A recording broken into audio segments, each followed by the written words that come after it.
నమస్తే, welcome to our channel. నేను మీ పద్మావతి. ఈ రోజు మనతో పాటు ప్రముఖ ఆధ్యాత్మికవేత్త మరియు జ్యోతిష్య పండితులు అనంత శర్మ గారు ఉన్నారు. గురువు గారితో మాట్లాడి అమావాస్యకు సంబంధించిన పూర్తి వివరాలు తెలుసుకుందాం. నమస్కారం గురువు గారు. నమస్తే అమ్మా. గురువు గారు, ఇప్పుడు 20వ తేదీన అమావాస్య రాబోతుంది. ప్రస్తుతానికి ఎక్కడ చూసినా కూడా ఈ బైక్ యాక్సిడెంట్లు గాని, కార్ యాక్సిడెంట్లు గాని ఇవన్నీ చూసుకుంటుంటే ఒక పక్కన జర్నీలు చేయాలంటే భయం వేస్తుంది.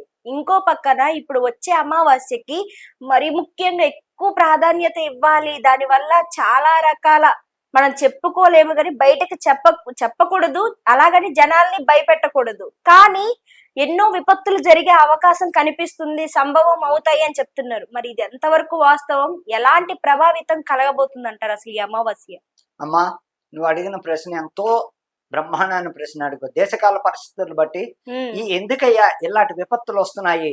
ఇప్పటిదాకా నువ్వు అన్నట్టు బస్ యాక్సిడెంట్ చూస్తుంటే రోజు 10 బస్సులు, ట్రైన్లు, ఫ్లైట్లు, ఆఖరి ఫ్లైట్లు కూడా హెలికాప్టర్ల దగ్గర నుంచి యాక్సిడెంట్లు అవుతున్నాయి. కారణం ఏంటంటే ఇంచుమించి 5-6 నెలల నుంచి జరుగుతున్నాయి కంటిన్యూషన్. ఈ మధ్య 1 మంత్ నుంచి బాగా ఎక్కువ. ఈ 1 మంత్ నుంచి అక్టోబర్ ఫస్ట్ వీక్ దగ్గర నుంచి బస్సులు డైలీ 10 బస్సులైన యాక్సిడెంట్లు రావడం, వేలకు మంది పోవడం. ఒక బస్సు వేళ యాక్సిడెంట్ అయిందంటే 20-10 మంది పోతున్నారు, క్షతగాత్రులు అవుతున్నారు. ఎక్కడో అంటే బస్సులో ఒక 20 మంది, 30 మంది, 40 మంది జర్నీ చేస్తే 2-3 మాత్రమే ప్రాణాలతో బయటపడుతున్నారు. అది కారణం ఏంటమ్మా?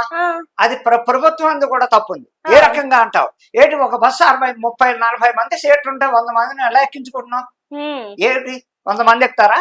బస్సు సీట్ ఎంత ఉంటుంది? 40-35 ఉంటుంది, అంత మించి ఉండదు. వాడు అలా కాదే, కక్కుర్తి పడి 100 మందిని ఎక్కించేసుకుంటే బస్సు ఓవర్లోడ్ అవుతుంది అక్కడ. అదొకటి. వీళ్ళు మద్యం తాగి డ్రైవ్ చేస్తున్నారు. మద్యం తాకుండా ఏ డ్రైవర్? ప్రైవేట్ బస్సు ట్రావెలర్స్ గురించి చెప్తున్నాను. ప్రైవేట్ బస్సు ట్రావెలర్స్ వాడు ప్రతి వాడు డ్రైవర్ మందు తాకుండా డ్రైవ్ చేయరు. దానివల్ల ప్రమాదాలు ఎక్కువ అవుతున్నాయి. ఇకపోతే తాకుండా చేయలేదంటే అందరూ తాగుతారు, తాగరు అని నేను చెప్పట్లే. కాల పరిస్థితులు ఎక్కడయ్యా అంటే అసలు దీనికి కారణం విపత్తి.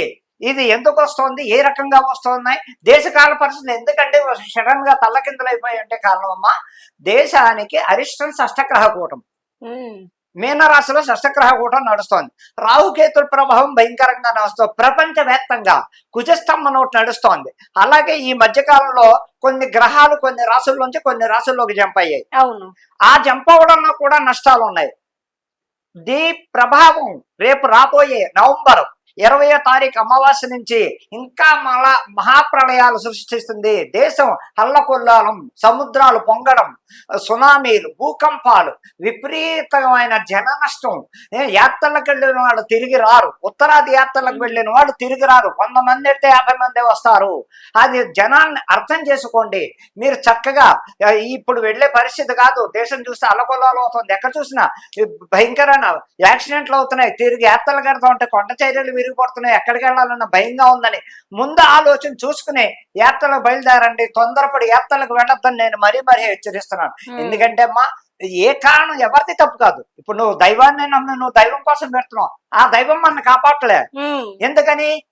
దేశంలో కాల పరిస్థితులు మారిపోయాయి. ఇంకోటి జరుగుతోంది ఈ మధ్య కాలంలో. రీసెంట్ గా 3 రోజుల క్రితం తిరుపతి కొండ మీద తిరుపతి లో పనిచేసే వాళ్ళు, అందులో స్టాఫ్ నాన్ వెజ్ మాంసం తింటూ ఆ మెట్ల మార్గంలో కూర్చున్నట్టే వీళ్ళు మనుషులా పశువులా అని నేను అడుగుతున్నాను ధైర్యంగా ఛాలెంజ్ చేసి. అది కళ్ళు మూసిపోయిందా ప్రభుత్వానికి? మరి ఈ నెయ్యి వాడారు, ఆ తక్కువ వాడారు, ఇది వాడారని రకరకాల కేసులు పెట్టి ఇంతమందిని వేధిస్తున్నాడే చంద్రబాబు నాయుడు, పవన్ కళ్యాణ్. నీ ప్రభుత్వంలోనే జరిగింది ఇది, ఈ అరాచకం. ఈ కల్తీ నెయ్య లడ్డూను. అప్పుడేమైంది? ఈ వేళ ఇంకా తిరుపతి కొండ అరాచకాలు జరుగుతూనే ఉన్నాయి. నీ ప్రభుత్వం వచ్చేప్పుడే 2 ఏళ్ళు కాబోతుంది రాబోయేది. 19 నెలలు అయింది, 18 నెలలు అయింది. నీ ప్రభుత్వం వచ్చి ఏం పీకుతున్నారు? ఆంధ్ర రాష్ట్రంలో అన్ని అరాచకాలే. మద్యపానీయం, అన్ని కల్తీ. ఆయన అయ్యంలోకి వస్తులోకి ఆడవాళ్ళ అరాచకాలు ఎక్కువైపోయాయి. ఏం ఆపగలిగాడు? ఏం చేయగలిగారు వీళ్ళు? ఏ గవర్నమెంట్ ఆపగలిగింది? అలాగే ఆడదు హోమ్ మినిస్టర్ అనిత, ఆవిడ ఆడపిల్లల అరాచకాలు ఒక్కటి అరిగట్టిందా? ఒక ఉరిశిక్ష వేయించిందా? ఒక్కడమే యాక్షన్ తీసుకుందా? తన ప్రభుత్వం వాళ్ళే తప్పులు చేస్తున్నారు, టీడీపీ మెంబర్లే తప్పులు చేస్తున్నారు. ఒక్కళ్ళమే కేసు పెట్టగలిగిందా?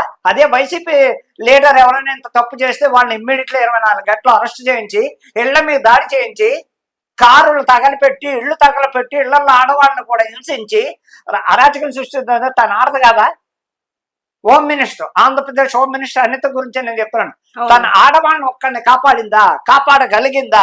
అలాంటప్పుడు అమ్మ ప్రభుత్వమే, నీ ప్రభుత్వంలోనే ఇన్ని అరాచకాలు, పోయిన గవర్నమెంట్ నాశనం చేసిపోయింది, మేము దాన్ని సరిదిద్దుకోవడానికి మా దగ్గర డబ్బులు లేవు, మేము అష్ట కష్టాలు పడి ఓ దారిలో పెడుతున్నాం. ఏం దారిలో పెట్టారు మీరు?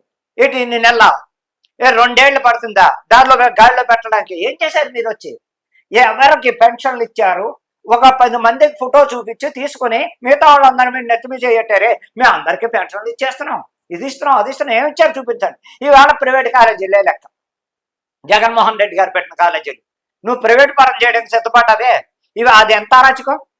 అది ప్రైవేట్ పరం చేస్తే మధ్యతరగతి కుటుంబాలు ఎస్టీలు చదువుకోగలరా, ఫీజులు కట్టగలరా? ఎవరైనా చేయగలరా అమ్మా? ఇలాంటి అరాచకాలు ఎందుకు జరుగుతున్నాయా అంటే కారణం ప్రభుత్వందే తప్ప, అక్కడ ప్రజలది తప్ప అని చెప్పడానికి లేదు. గ్రహాలు బాగోలేదు దేశం అంతటా, ప్రపంచం అంతటా, దేశం అంతటా గ్రహాలు ఏ రకంగా, షష్టగ్రహ కూటం ఓ రకమైన టైపులో ఏడిపిస్తుంది, కుజస్తంభం ఓ రకమైన టైపులో ఏడిపిస్తుంది. ఇన్ని రకాలు జరుగుతుంటే దేశం అల్లకొల్లాలం అమ్మా. ఇప్పుడు రాబోయే నవంబర్ అమావాస్య 20వ తారీఖు నుంచి లగాయతు మార్చి వరకు అతి భయంకరమైన, దేశవ్యాప్తంగా చెప్తున్నాం, భారతదేశ వ్యాప్తంగా అతి భయంకరమైన గడ్డాలు ఉన్నాయి. ఇకపోతే ఆడవాళ్ళ రాజ్యం ఎక్కువైపోతుంది. ఆడవాళ్ళ పై చెయ్యి అవుతుంది, మగవాడు కింద అవుతాడు. మగవాడు ఇంట్లో కూర్చొని వంట చేసే రోజులు దగ్గరలోనే వస్తున్నాయి. అంటే బయటకు వెళ్ళి సంపాదించుకొస్తుంది, వీడు వంట వండుకొని పిల్లలను చూసుకునే రోజు దగ్గరలోనే వస్తుంది. అంటే ఆడదానిది పై చెయ్యి అయ్యే కాలం దగ్గర పడుతోంది. మగవాళ్ళు సోమరిపోతులు అవుతారు అంటే సంపాదనలో, ఆడది సంపాదన పెరిగిపోయి, అంటే ఒక రకంగా అని నేను చెప్పట్లే, అనేక రకాల సంపాదనలు, మంచి అవ్వచ్చు చెడు అవ్వచ్చు, వాళ్ళు పై చేయి, వాళ్ళదే రాజ్యం అవుతుంది. అలాంటప్పుడు ఎందుకయ్యా ఈ కారణం అంటే ప్రభుత్వం తల్లకిందులవుతోంది, ప్రపంచం తల్లకిందులైపోతోంది. ఇక్కడే కాదు, కంట్రీల్లో కూడా 4 కంట్రీలు అడ్రస్లు ఉండవు. నెక్స్ట్ ఇయర్ 2026 మార్చి తర్వాత 4-3 కంట్రీలు అసలు కనపడవు దేశంలో. అందులో దాన్ని ఏమంటారు, మ్యాప్ లో ఉండవు. ఇప్పటికే 2 కంట్రీలు మ్యాప్ లోంచి తీసేశారు, లేవు. అలాగే ఎందుకు ఇలా అరాచకాలు జరుగుతున్నాయంటే ఆడపిల్లలు కూడా అతి జాగ్రత్తలు తీసుకోవట్లేదు.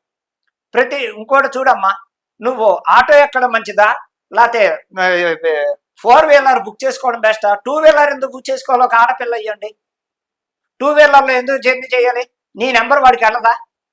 తర్వాత వాడు వేధించాడు, ఇచ్చేసాడు, అది చేశాడు అని చెప్తున్నారే, ముందు మీ తప్పు ఎందుకు చెప్పరు? మీరు చేస్తున్న తప్పులేంటి? ఒక ఆడపిల్లకి నేను ప్రతిసారి చెప్పేది ఒకటే, మీరు అతి జాగ్రత్తగా ఉంటే అరాచకాలు ఎందుకు జరుగుతాయమ్మా? మీరు ఇలా చేస్తున్నారే, ఆడపిల్లలు 2 వీలర్ మీ ప్రయాణం చేయడం తప్పు.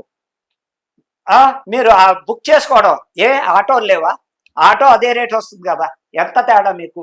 ఆటోలో వెళ్ళడానికి కారు కూడా అదే రేటు, 50-60 రూపాయల తేడాలో. అలా ఎందుకు రాకూడదు? ఆ 2 వీలర్ బుక్ చేసుకోవడం, ఆ 2 వీలర్ కూర్చోవడం, ఆ అమ్మాయి నెంబర్ వాడికి వెళ్ళడం, తర్వాత వాడు వేధించాడు, చేశాడు, ఇచ్చేసాడు అంటే చేస్తారు.